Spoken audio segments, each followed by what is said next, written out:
ఇటీవల కాలంలో ప్రతి అవసరానికి అనేక మంది లోన్ యాప్స్ ద్వారా రుణాలు తీసుకోవడం ఎక్కువైంది. ప్రధానంగా మధ్యతరగతి ఉద్యోగులు, యువత ఇలాంటి రుణాలను ఎక్కువగా తీసుకుంటారు. అయితే ఇలాంటి రుణాలు తీసుకునే విషయంలో కొన్ని జాగ్రత్తలు పాటించాలని ఆర్థిక నిపుణులు చెబుతున్నారు. ఇవి పాటించకపోతే మీ సిబిల్ స్కోర్ దెబ్బతినడంతో పాటు మీరు తీవ్రంగా నష్టపోయే ప్రమాదం ఉందని హెచ్చరిస్తున్నారు. అయితే అందుకోసం ఎలాంటి జాగ్రత్తలు తీసుకోవాలి, ఏం నియమాలు పాటించాలనే విషయాలను ఇప్పుడు తెలుసుకుందాం. అన్నింటికంటే మొదటిది, మీరు ఏ యాప్ నుంచి లోన్ తీసుకుంటున్నారో ఆ కంపెనీ లేదా సంస్థ రిజర్వ్ బ్యాంక్ ఆఫ్ ఇండియాలో రిజిస్టర్ అయిందా లేదా అనేది చెక్ చేయాలి.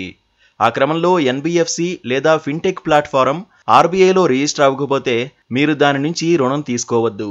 రిజిస్టర్ కాని సంస్థలో లోన్ తీసుకుంటే వాటి నుంచి మీకు తర్వాత వేధింపులు వచ్చే అవకాశం ఉంటుంది.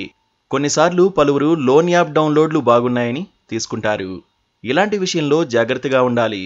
ఎందుకంటే గూగుల్ గత 2 ఏళ్లలో ప్లేస్టోర్ నుంచి దాదాపు 4700 అక్రమ రుణ యాప్లను తొలగించింది. వీటిలో 1,00,000 కంటే ఎక్కువ డౌన్లోడ్లను కలిగి ఉన్న యాప్లు దాదాపు డజన్కు పైగా ఉన్నాయి.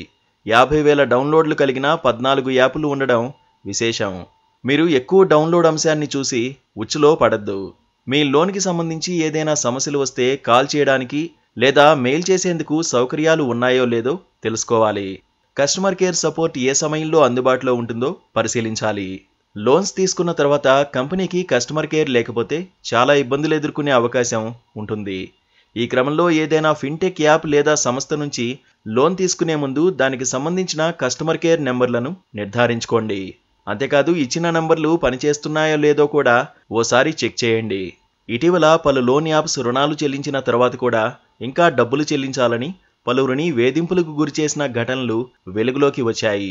ఆ క్రమంలో పలువురు యువకులు ఆత్మహత్య వరకు వెళ్లిన సందర్భాలు కూడా ఉన్నాయి. కాబట్టి మీకు పర్సనల్ లోన్ కావాలంటే ముందుగా మీరు ఆయా లోన్ యాప్స్ ఆర్బీఐ నుంచి గుర్తింపు పొందాయా లేదా అనేది తప్పక తనిఖీ చేయాలి.